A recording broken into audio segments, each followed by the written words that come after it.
regarding the filing of two major cases involving the flood control projects, the Office of the Ombudsman informs the public that a third major case has now reached the filing stage.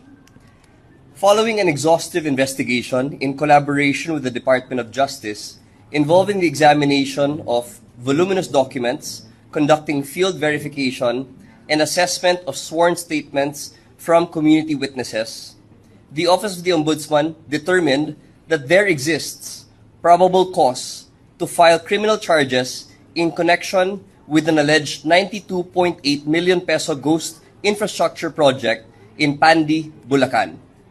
The project was awarded on March 28, 2025.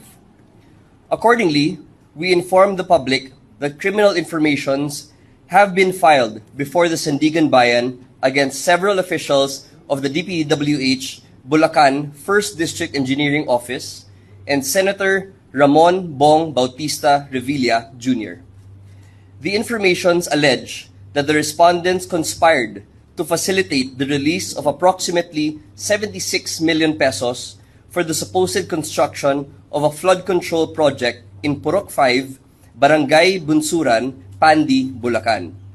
A project which, based on official inspection and witness accounts, was never implemented.